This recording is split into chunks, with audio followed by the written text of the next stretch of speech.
जी, तो हम एक महत्वपूर्ण सत्र पे है। हमारा हर सत्र महत्वपूर्ण है, लेकिन बाकी जो 3 सत्र हमारे रहेंगे वो सामाजिक, आर्थिक और राजनीतिक क्षेत्र से जुड़े हुए लोगों के साथ हैं। पर यह हमारा सत्र प्रशासनिक जगत के साथ संवाद का है।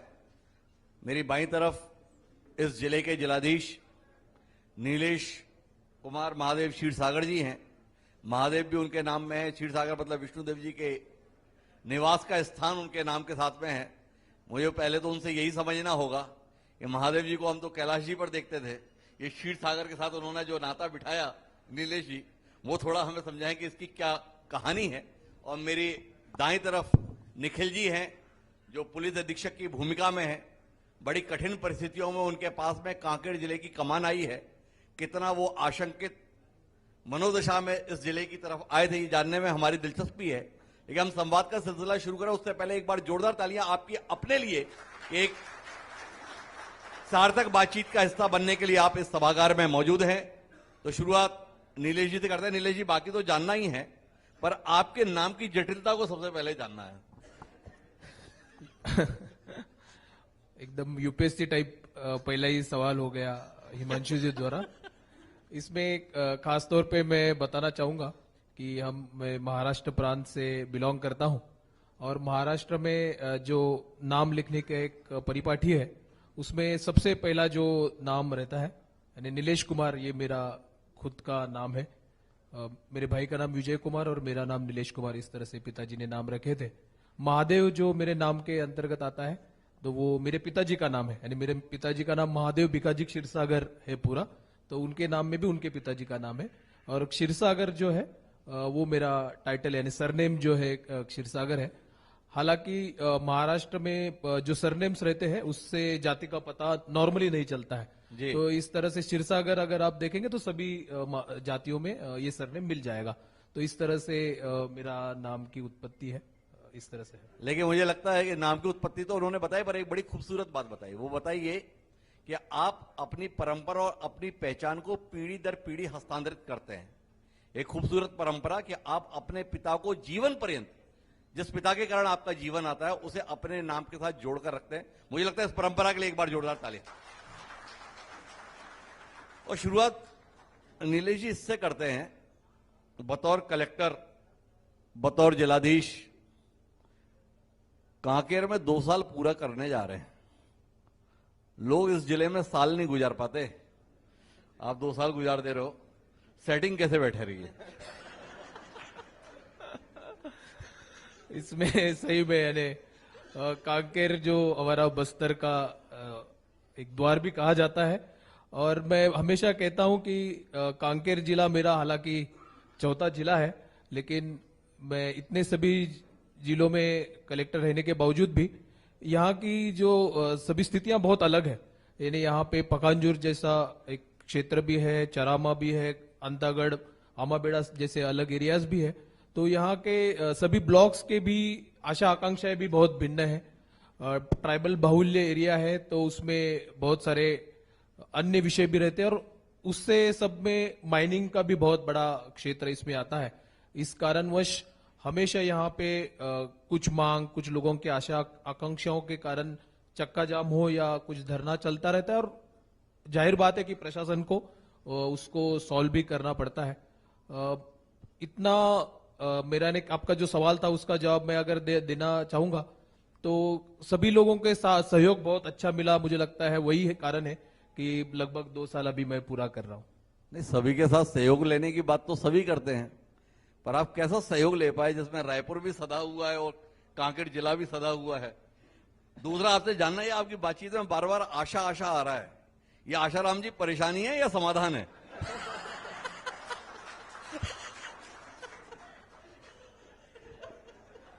यानी बहुत ही हिमांशु जी का खतरनाक बॉलिंग आज चालू हुआ है, और बिल्कुल बुमराह के भी खतरनाक बॉलिंग कह सकते हैं इसको।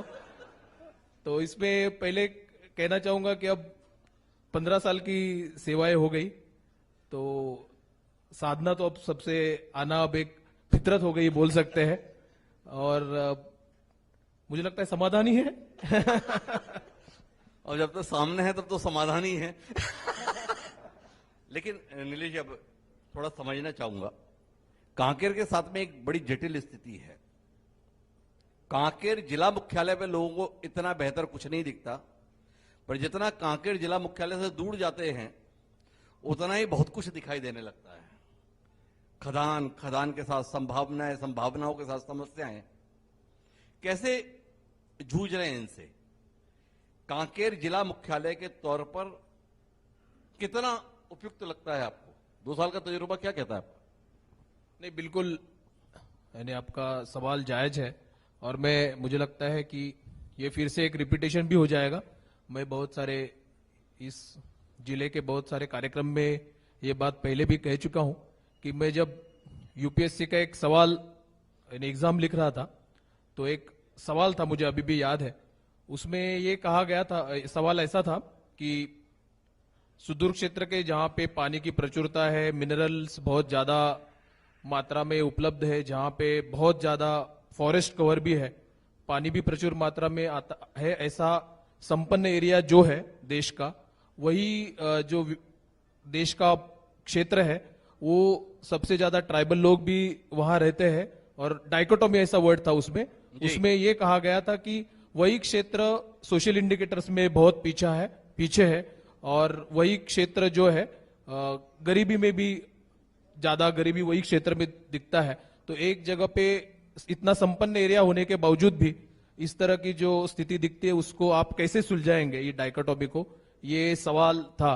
और मैं कांकेर में पदस्थ होने के बाद मुझे बिल्कुल वही सवाल लगता है कि यूपीएससी ने कितना सटीक सवाल उस समय पूछा था। और मैं बहुत लोगों को उस समय बताया भी हूं कि वो सवाल इतना कठिन था कि यूपीएससी में हमको ऑप्शन रहता है, तो मैंने वो सवाल का जवाब लिखा नहीं था। लेकिन वो सवाल का जवाब न लिखते हुए हम आईएएस तो बन गए, लेकिन इस जिले में वो सवाल का जवाब हमको हर रोज निराकरण करना पड़ता है।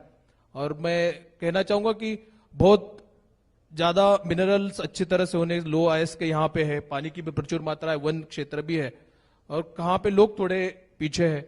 और इस तरह की एक्सप्लॉयटेटिव इंडस्ट्री जहां पे रहती है कि जहां पे इस तरह का कार्य होता है, तो लोगों की समस्याएं भी बहुत ज्यादा रहती है।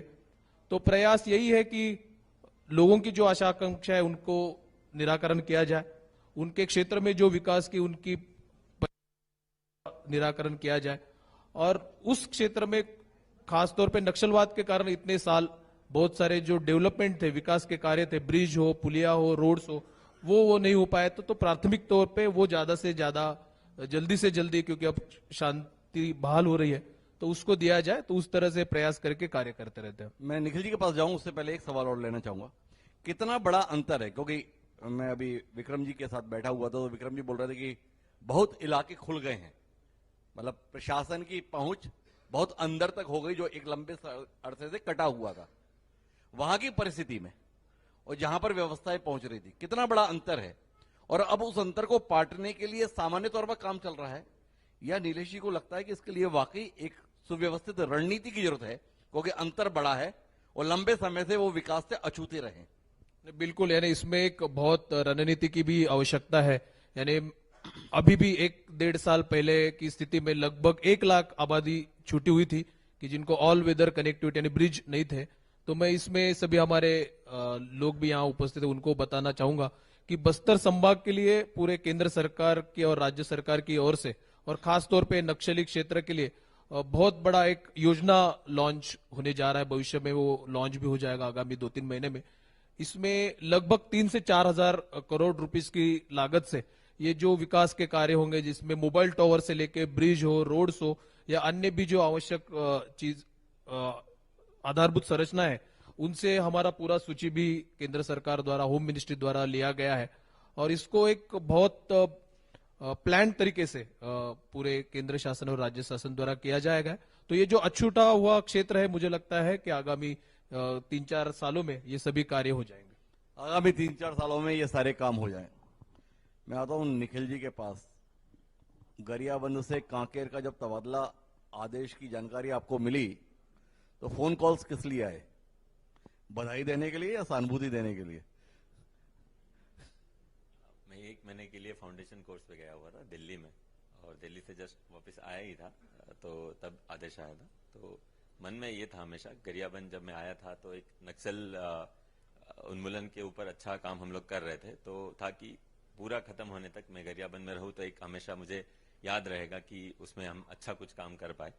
तो उसी प्रयास में था और अचानक से आदेश आया था, तो था कि ये थोड़ा सा आखिरी का एक जो काम बच गया था वो रह न जाए, और फिर लकीली महीने भर के भीतर ही गरियाबंद भी पूरा नक्सल मुक्त हो गया। जो आखिरी एक टीम बची हुई थी उन्होंने भी सरेंडर कर दिया। तो मन में हमेशा एक सेटिस्फेक्शन है कि एक जगह गए और जहां से छत्तीसगढ़ में एक जो चीज में मतलब मेरे बैचमेट से भी जब बात करता हूँ कि पुलिसिंग सब जगह ऑलमोस्ट सेम है, लेकिन हमको एक मौका जो पुलिसिंग में यहाँ मिला है वो नक्सल अभियान में है कि जब भी हम कहीं से वहां काम करें तो कभी वापस जाए तो हम हमेशा बोल पाएंगे कि इस क्षेत्र का हमने ऐसा काम किया जो परमानेंट रह गया। बाकी सारे काम, सारे अपराध आप काम करिए, एफआईआर करिए, अरेस्ट करिए, फिर नया अपराधी आएगा, ये लगातार चलने वाला काम है। लेकिन नक्सल उन्मूलन पे काम कर लिया तो एक हमेशा के लिए वो एरिया फ्री हो गया। तो जो वर्क सेटिस्फेक्शन है वो हाईएस्ट है अगर आप इस एरिया में काम करने का मौका मिलता है। तो यहाँ भी हम उसी मिक्स पुलिसिंग है, अर्बन पुलिसिंग भी है, जो सामान्य अपराध है वो भी है, और कुछ नक्सली बचे हैं। तो बहुत मतलब इसमें अच्छे हमारे वो है कि यहाँ भी अच्छा काम करने मिलेगा। देखिए, गरियाबंद जिले को आपके नेतृत्व में नक्सल मुक्त जिला होने का गौरव मिला। मैं चाहूंगा एक बार जोरदार तालियां निखिल जी के लिए। लेकिन निखिल जी, इन तालियों का मतलब ये नहीं है कि मेरा सवाल का उत्तर दिए बगैर आप आगे बढ़ जाएं। मेरा सवाल ये था कि गरियाबंद में तो नक्सली चुनौती थे, कांकेर की चुनौतियां अलग किस्म की हैं।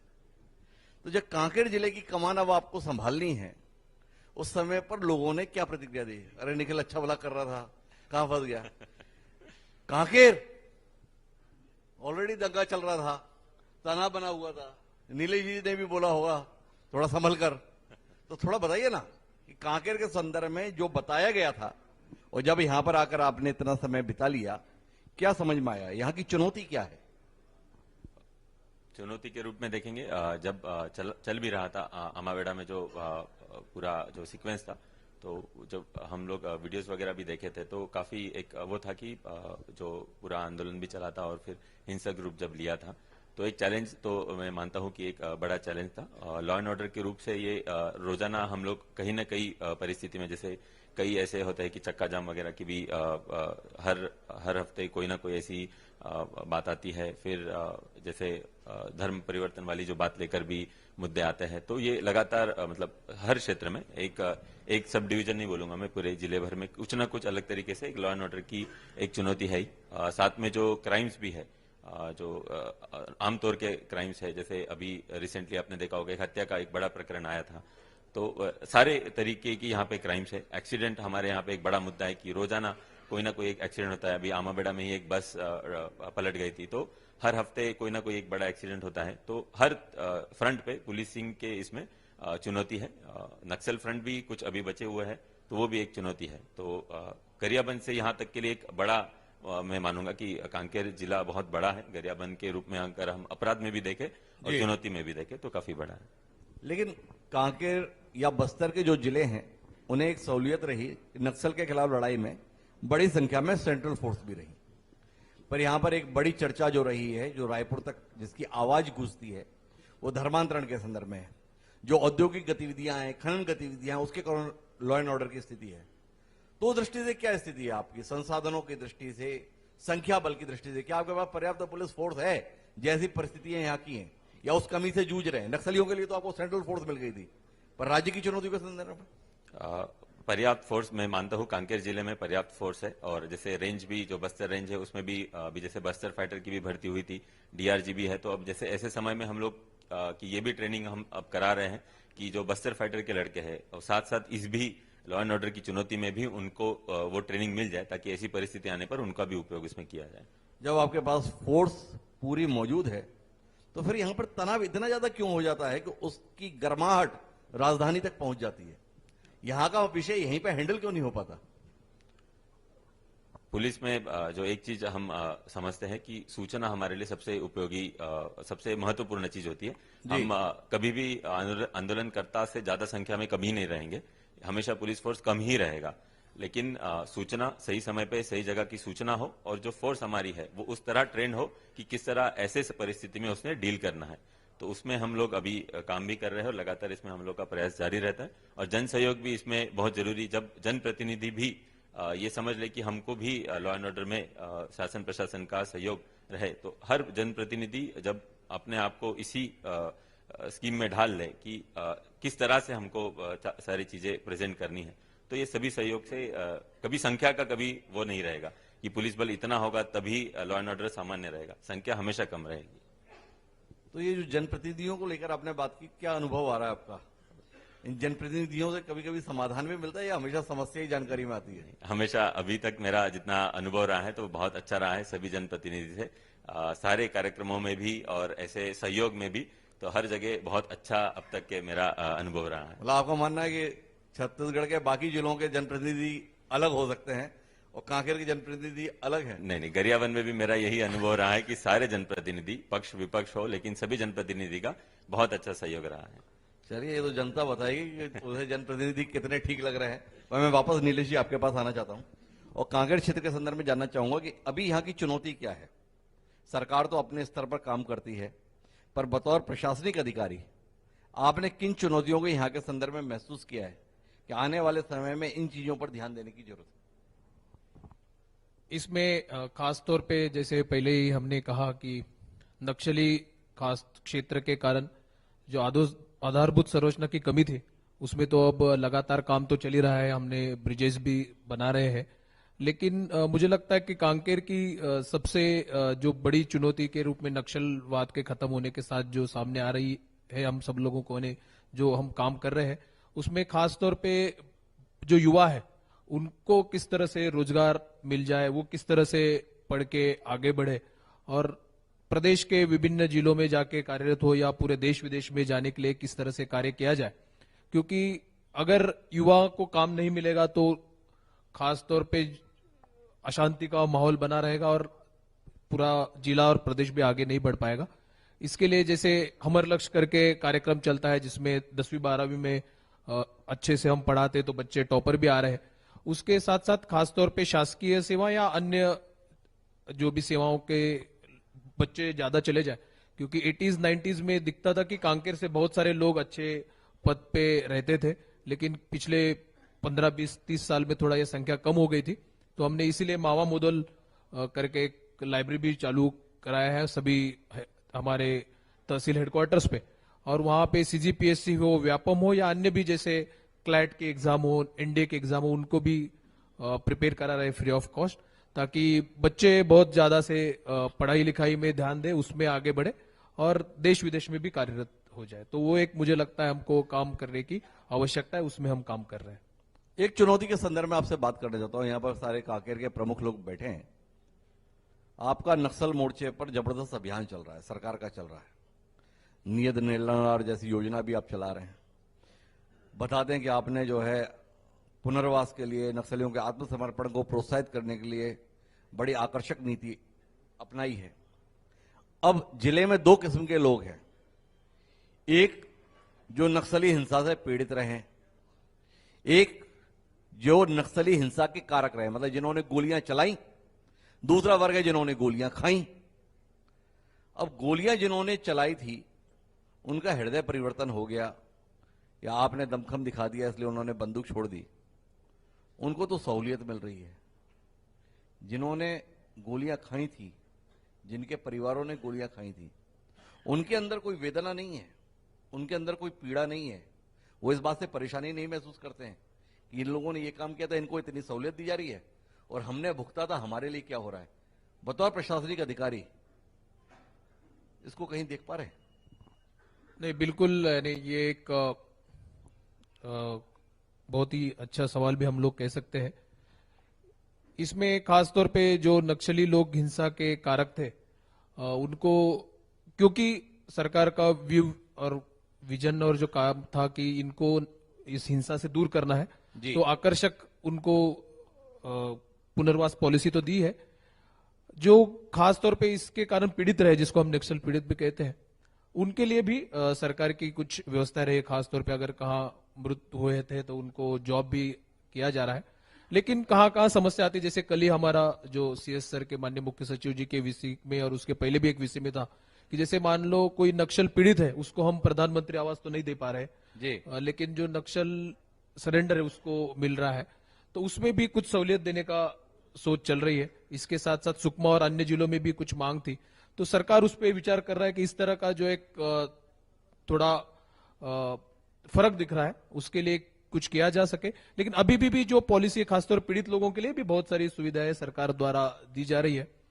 तो इसको एक मॉरल हजार्ड जो अर्थशास्त्र का टर्म है वो हम कह सकते हैं कि जो नक्सलित है उनको जो सुविधाएं दे रहे हैं उसको मॉरल हजार्ड के रूप में भी बोल सकते हैं कि उस तरह का स्थिति बना है। किंतु वो नक्सली और जाके कुछ लोगों को और परेशान करते, उसके लिए जो पुनर्वास नीति की गई है तो मुझे लगता है बहुत सही किया गया। अगर सदन को लगता हो कि नक्सली जो हथियार छोड़ रहे हैं उनको सरकार सहूलियत दे वो तो ठीक है, पर आपको लगता है कि जो नक्सली हिंसा से पीड़ित रहे हैं सरकार को उतना ही ध्यान उनके संदर्भ में भी रखना चाहिए? तो एक बार जोरदार तालियां सदन की होनी चाहिए। और अब मूल विषय पर आते हैं नीलेश जी, जिस पर लगातार खबरें आती हैं, परेशानियां दिखती हैं, वो है धर्मांतरण के संदर्भ में। है क्या कांकेर में विषय? थोड़ा आप समझ पाए, ये सामाजिक समस्या है, धार्मिक समस्या है, राजनीतिक समस्या है, आर्थिक समस्या है क्या?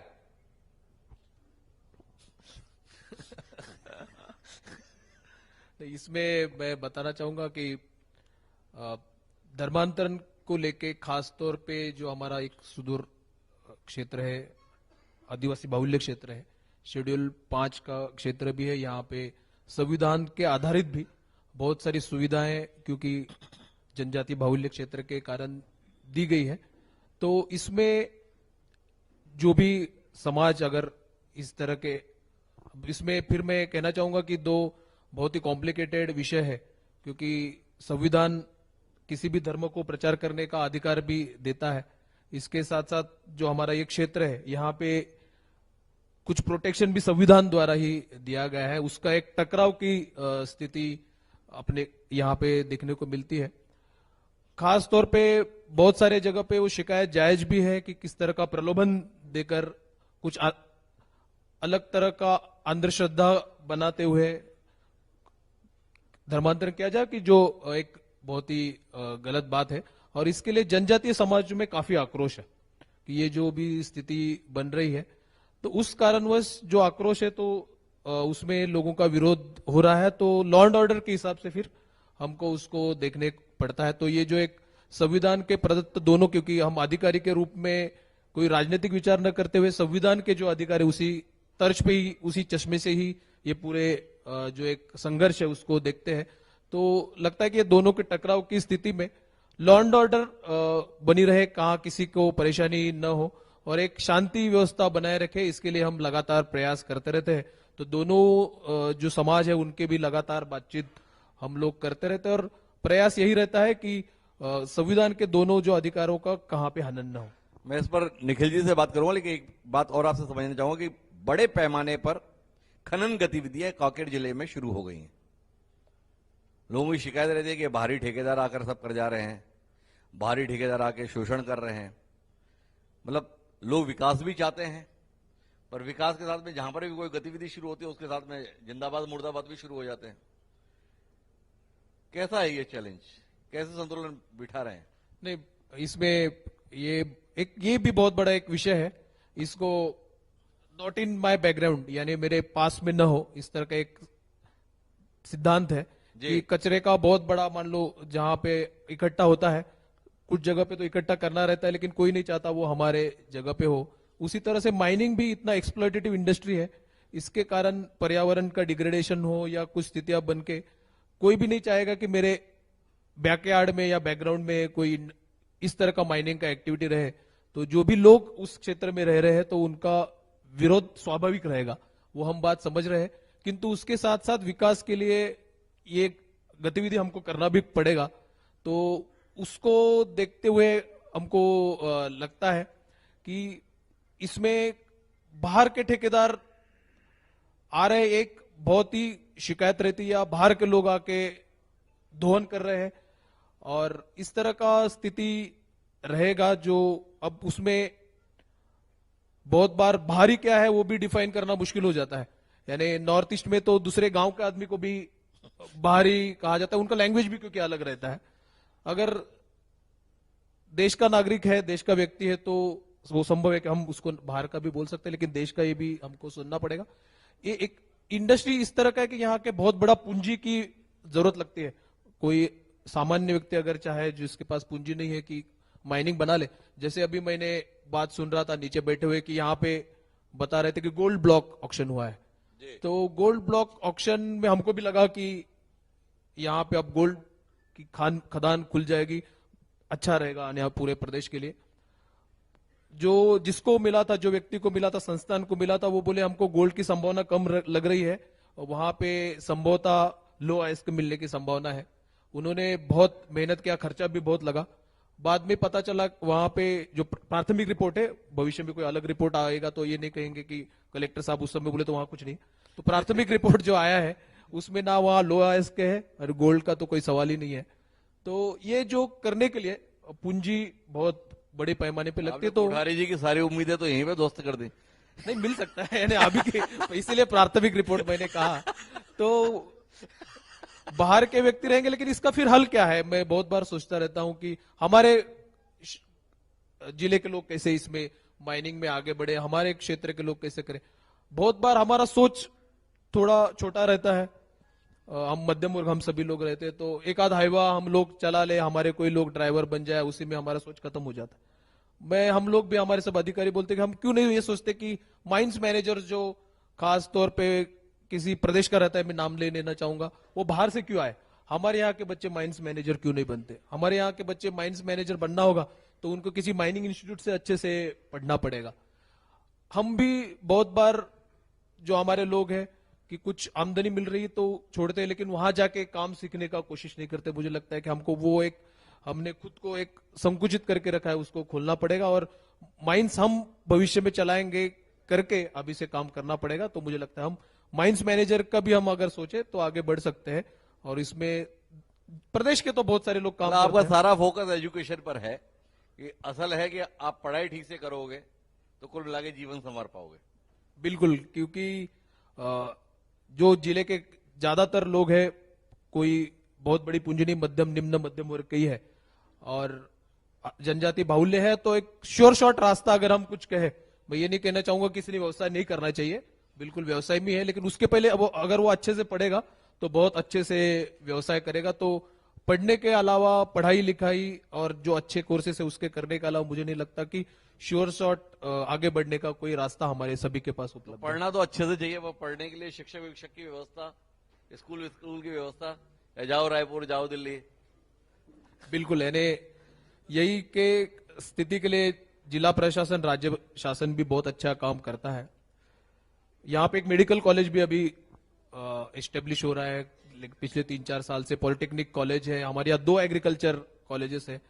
स्कूल में सुदूर क्षेत्र में टीचर के लिए हम डीएमएफ से कुछ फंड देते रहते हैं। अभी युक्तिकरण में भी कुछ टीचर की व्यवस्था हो गई है। और कांकेर जिले में पिछले 5-6-10 साल बोल सकते हैं कि थोड़ा 11-12 पे फोकस बहुत अच्छे से बढ़ा है और बच्चे बोर्ड में भी आ रहे हैं। एक पॉजिटिव एक एटमॉस्फेयर बन रहा है। बच्चे, मुझे लगता है भविष्य में आगे बढ़ेंगे।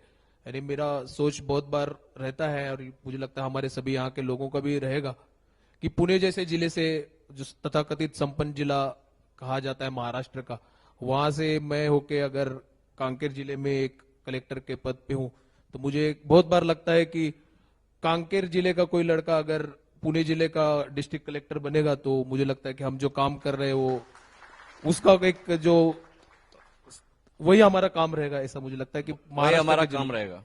मैं वापस निखिल जी आपके पास आता हूं, जिस विषय पर हमने नीलेश जी से बात की थी, धर्मांतरण वाले विषय पर। कानून व्यवस्था की दृष्टि से कितनी बड़ी चुनौती महसूस कर रहे हैं, और जहां तनाव हो गया वहां पुलिस भेजकर मामला शांत करा दिए, ये समाधान है या तनाव बन ही ना पाए इस दृष्टि से भी कोई योजना बना पा रहे हैं? जी, जैसे पहला तो यही चीज है कि तनाव बन ही ना पाए, इसी पे फोकस रहता है। और अगर तनाव की स्थिति निर्मित होने वाली ऐसे कुछ मुद्दे अगर चल रहे हैं तो उनको समय रहते सारी जो उसमें पार्टीज इन्वॉल्व है, जिस भी क्षेत्र में अगर वो हो रहा है तो उनसे बातचीत हो जाए। और यही मतलब मैं लॉ एंड ऑर्डर, अगर सफल लॉ एंड ऑर्डर मैनेजमेंट अगर कहूंगा तो फोर्स के जाने से नहीं बल्कि बातचीत से ही वो बात सुलझ जाए। और अगर कोई भी मुद्दा हो, कई बार ऐसा होता है कि कोई जेन्युइन मुद्दे को लेकर अगर कोई परिस्थिति ऐसी निर्मित होती है, कोई चक्का जाम की बात आती है, तो अगर उनके जेन्युइन मुद्दे जो है उसकी सही जगह तक उसको पहुंचा दिया जाए और उसके लिए एक माध्यम दे दिया जाए, तो कोई मेरे को उसमें ये नहीं लगता है कि वो गलत होगा। तो लॉ एंड ऑर्डर मैनेजमेंट में मैं यही कहूंगा कि इस मुद्दों में भी जहां ऐसा परिस्थिति निर्मित होता है तो मैजिस्ट्रेट हुए और पुलिस के जो उस जगह के जो लोग हैं, सब डिवीजन के जो अधिकारी है, वो सब जाके उस जगह पर बातचीत करते हैं और उसको सुलझा लेते हैं। तो अभी पिछले 1-1.5 माह से हर जगह पे हम लोग का यही अप्रोच है कि एक सामंजस्य से बात सुलझ जाए। तो सामंजस्य से बात सुलझ जाए, ये तो आपने बताया, पर जो माइनिंग गतिविधियां हैं ये आपको लॉ एंड ऑर्डर की दृष्टि से कितना चुनौतीपूर्ण हो रही हैं? जैसे जो बात अभी चल रही थी कि स्थानीय लोगों को रोजगार, तो माइनिंग वाले में यही एक ज्यादातर मुद्दा आता है कि स्थानीय लोग और जो भी उसी पंचायत के लोग या आसपास की पंचायत के लोग हो, तो उनकी भी जो बात होती है कि क्या समस्या है, अब क्यों वो धरना कर रहे हैं। जब बात समझ में आती है कि इतने लोगों को उनको रोजगार चाहिए था लेकिन नहीं मिला, तो जब वो बात सही प्लेटफॉर्म पर उस माइनिंग मैनेजर तक पहुंच जाए, सही प्लेटफॉर्म तक सरकारी अधिकारी तक पहुंच जाए और बात सुलझ जाए, यही तरीका हम लोग का अब तक यही अपनाते आ रहे हैं। जैसे ट्रांसपोर्ट की भी बात होती है तो रास्ता खराब होने के कारण भी जैसे कई बार चक्का जाम की स्थिति आई तो रास्ते पे भी काम शुरू है। तो जो मुद्दे जनता उठाती है, जनप्रतिनिधि उठाते हैं, उसको सही समय पे और सही जगह तक पहुंचा दिया जाए और उस पर काम भी लोगों को दिख के आए कि केवल बात हो रही, पिछले बार आंदोलन किया था वही बात है और अभी भी कर रहे वही है, तो समस्या है। तो ऐसे समय में काम जब शुरू होता है, दिखता है लोगों को, तो अपने आप बात जितनी भी प्रशासन के अधिकारी उनकी बात भी मानी जाती है। कांकेर एक बड़ा सघन वन वाला इलाका है, यहाँ पर पुलिसिंग कितनी बड़ी चुनौती है? फॉरेस्ट डिपार्टमेंट के साथ समन्वय की कितनी जरूरत महसूस करते हैं, और जरूरत महसूस करते हैं पर कर पाते हैं कि नहीं कर पाते हैं? जहां फॉरेस्ट के जितने अधिकारी है, मैं हम लोग साथ में ही यहाँ पे पढ़ाई किए थे। जो डीएफओ है तो हम दिल्ली में साथ में ही पढ़ाई किए, दोनों डीएफओ जो है, तो ऐसे पर्सनल लेवल पे तो अच्छा ही हम लोग का कोऑर्डिनेशन है। उनको भी जब ये रायपुर में कैसे जमावट करते हो कि जहां आप जाओगे वहीं आपके साथी भी जाएंगे? जैसे नीलेश सर के साथ भी हम महासमुंद में, सर कलेक्टर थे तब मेरा प्रोबेशन वही था और सर भी महाराष्ट्र से है, तो मतलब कहीं ना कहीं एक इसमें कोई ना कोई ऐसे परिचय निकल ही जाता है जिसमें इंटर डिपार्टमेंटल कोऑर्डिनेशन भी हम लोग के लिए आसान हो जाता है। नहीं, ये कोशिश तो विक्रम भाई भी करते हैं, आशाराम जी भी करते हैं, वो राजेश भाई भी करते हैं, जमावट अपने अपने लोग हो जाए। इतनी कोशिश के बावजूद अमूमन ये लोग सफल नहीं दिखते। आप लोग इतने सफल कैसे दिख रहे हो?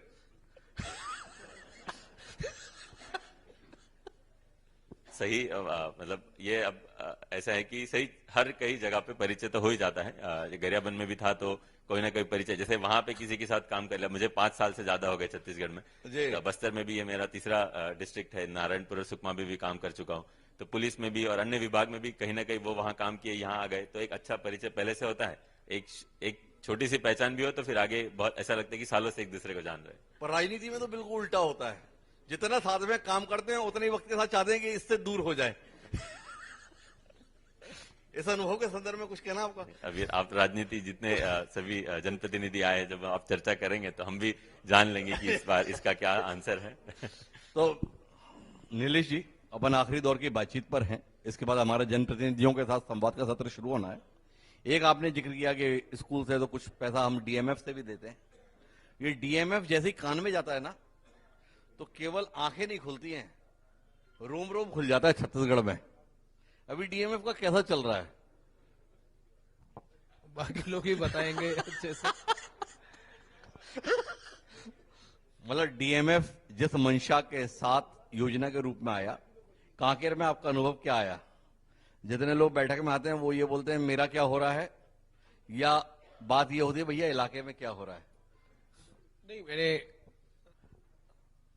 10% लोगों ने थोड़ा रहता है कि मेरा क्या हो रहा है, लेकिन मैं कहना चाहूंगा कि लगभग 90% कार्य यानी जनप्रतिनिधि हो, बाकी लोग भी हो, अच्छे कार्य के लिए ही बोलते हैं। यानी एक जगह पे लगभग 10 करोड़ का ब्रिज की आवश्यकता थी, तो हमने डीएमएफ से सैंक्शन करके दिया है, काम भी चालू है।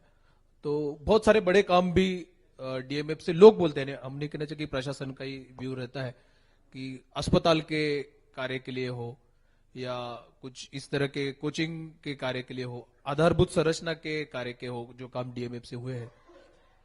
बहुत सारे बसाहटे जिले में ऐसी थी, लगभग 80 बसाहटे की, जहां पे सोलर आधारित इलेक्ट्रिसिटी कनेक्शन था, जो हमने लगभग 10 से 12 करोड़ रुपीस देके अब उसको ग्रिड आधारित वहां पे बिजली कनेक्शन दिया है। तो इस क्षेत्र के लिए मुझे लगता है माइंस होने के कारण डीएमएफ एक वरदान है। हालांकि पूर्व में भी और कुछ जैसे आपने उसका वर्णन किया ये स्थिति बनी रहती थी, लेकिन अब बहुत सारे नियम भी स्ट्रिक्ट हो गए हैं, बहुत सारे उसमें प्रपोर्शन भी हुआ है। इसमें खासतौर पे 25 किलोमीटर का एक नियम भी अभी आया है कि खासतौर पे जो जहां पे माइनिंग एक्टिविटी है वहां पे उसका इस्तेमाल किया जाए। तो जैसे मैं महासमुंद में भी रहा हूं, गरियाबंद में भी कलेक्टर रहा हूं, वहां पे डीएमएफ की व्यवस्था नहीं थी, तो बहुत सारे काम हम चाह के भी नहीं कर पाते थे, लेकिन यहाँ पे हम लोग कर पाते हैं। तो मुझे लगता है बिल्कुल एक वरदान है। और अभी जो हमारे यहाँ बहुत सारी जन सुनवाई के बाद उत्खनन की गतिविधियां और बढ़ेगी और ज्यादा पैमाने पे लोहाइस की उत्खनन होगा, तो जिले में और अच्छा 1 अप्रैल से डीएमएफ प्राप्त होगा। तो डीएमएफ का असल मालिक कौन है? कलेक्टर है, प्रभारी मंत्री है, या जनता ही है? बिल्कुल मैं कहना चाहूंगा, यानी ये पॉलिटिकली करेक्ट जवाब देने के लिए नहीं कहना चाह रहा हूं, मैं तो बिल्कुल कहूंगा कि उसका असली मालिक जनता और जहां पे उत्खनन हो रहा है वहां के ही ग्रामीण है। तो अब मैं आखिरी सवाल पर आता हूं निखिल जी। डीएमएफ तो जनता के लिए 3 चीजें बताई जाती हैं सबसे जरूरी। पहली शिक्षा, दूसरा स्वास्थ्य, तीसरी सुरक्षा। तो कलेक्टर साहब ने हमें बताया कि देखो शिक्षा की दृष्टि से कई स्कूलों के लिए हमने फंडिंग की। अस्पताल के संदर्भ में भी कलेक्टर साहब ने बताया कि देखो हमने ये इंतजाम किया अस्पताल के लिए। सुरक्षा पे उन्होंने कुछ नहीं कहा। तो डीएमएफ से आपके पास में कुछ व्यवस्था के लिए आ रहा है? कुछ प्रस्ताव दे रहे हैं कलेक्टर साहब को, कमेटी को, या आपको सूखे छोड़ दिया? नक्सल प्रभावित क्षेत्र में जैसे एससीए के ही होता है कि जैसे अंदर के जो कैंप्स लगते हैं हमारे, अभी भी जैसे आखिरी छोर पे नारायणपुर क्षेत्र के बॉर्डर में भी कैंप लगे हैं, तो उनको जोड़ने के लिए पुलिया होती है, रास्ते होते हैं, तो सारे उसके लिए भी एससीए की योजना है, उसके अंतर्गत ये सारे काम होते हैं। तो ये पूरे क्षेत्र के विकास के लिए ही देखते हुए अलग अलग ऐसे रखे हुए हैं, तो उसमें कार्य चलते ही रहता है। पर नीलू जी आपने तो देखा होगा इस चीज को, पुलिस वाले बड़े संसाधनों के संदर्भ में जूझते रहते हैं, छवि जो भी रहे, पर कुल मिला के संसाधनों का संकट तो रहता ही है। लोग अपेक्षा करते हैं कि कॉल किया गाड़ी पहुंच जानी चाहिए, भले ही थाने में पेट्रोल के तौर पर पैसे जो है उतने में थाने का भी चक्कर लगा ले गाड़ी, बड़ा मुश्किल होता है। कुछ देख रहे हैं आप इस तरफ? नहीं बिल्कुल है, नहीं ये सवाल का मैं जवाब देना चाहूंगा। इसमें खासतौर पे पुलिस के जो भी बहुत सारे कार्य रहते हैं उसके लिए हम जो डिस्ट्रिक्ट मिनरल डेवलपमेंट फंड का नॉर्म यानी नियम के कारण उसका इस्तेमाल नहीं कर सकते, किंतु हमारा जिला लेफ्ट विंग एक्सट्रीमिस्ट जिला एलडब्ल्यू की श्रेणी में है, अभी तक था यानी अक्टूबर तक जी। तो हर साल स्पेशल सेंट्रल असिस्टेंस के रूप में खासतौर पे पुलिस विभाग के लिए हर साल 30 करोड़ रुपीस पिछले 2 साल से प्राप्त हुए थे। अब अगले साल से संभवतः 10 करोड़ रुपीस हो जाएंगे क्योंकि हमारा एलडब्ल्यू श्रेणी से हट गया है। तो मैं बताना चाहूंगा कि पुलिस के बहुत सारे जो कार्य थे वो हम लोग एससीए में सैंक्शन करते थे, तो उसमें उनका काम होता था। लेकिन हमारे यहाँ के पुलिस प्रशासन के लोग, पूर्व के एसपी साहब भी और अभी के भी, इतने उदार थे कि वो उनका फंड भी हमको कहते थे कि अगर आपको कहाँ लग रहा है कि इस तरह का कोई ब्रिज लोगों के लिए चाहिए, क्योंकि वो फंड एक्चुअली कैंप एस्टेब्लिशमेंट इनके खर्चे उसके लिए आता था, तो बहुत सारा उनका खर्चा हमने हथिया लिया और हमने उसको लोगों के ब्रिज या उसके लिए भी इस्तेमाल कर लिया। किंतु इनके जो कैंप के बहुत सारे कार्य थे, 2 व्हीलर्स कहाँ कहाँ प्रदाय करनी थी, इनके स्टेशंस में कुछ काम थे, कुछ जो सीसीटीवी लगाने वाले थे इनके एससीए से, हालांकि उसका साइन मेरे द्वारा होता है तो हमने किया है। और आगामी कुछ दिनों में उसमें और 40-50 करोड़ रुपीस ब्रिज के लिए अलग से एससीए में आ जाएगा, तो लगातार इनके पैसे हम लोग लोगों के लिए इस्तेमाल करते हैं। तो एक आखिरी सवाल ये था निखिल जी कि नक्सल मुक्त जिला कह देते हैं, तो कांकेर की स्थिति क्या है? नक्सल मुक्त जिले के तौर पर बोला क्या वो यहाँ पे नक्सली रहते नहीं है, या यहाँ से गुजरते भी नहीं है, या गुजरते तो हैं पर रहने की हिम्मत नहीं करते हैं? कुल मिलाकर थोड़ा बताएंगे, या नक्सली नाम के जो प्राणी कहलाते थे वो अस्तित्व में ही नहीं रहे? मतलब इस क्लेम के संदर्भ में थोड़ा सा जानना चाहते हैं।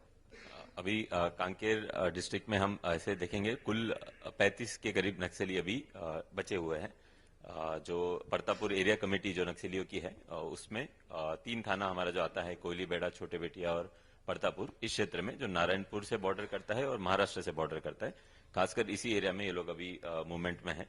ये करीब ऐसे कंपनी भी इनकी जो एक छोटी सी कंपनी है 12 से 13 लोगों की, वो और इनके 3-4 ऐसे बड़े लीडर है एसीएम और डीवीसी रैंक के, ये लोग अभी इस जगह पे बचे हुए हैं। एक जो इनका टीम था जो यहाँ से उड़ीसा रूट जो था, जो कांकेर से होते हुए जाता है, बस्तर से कांकेर फिर गरियाबंद और उड़ीसा, वो ग्रुप के अभी सारे नक्सली सरेंडर हो गए हैं।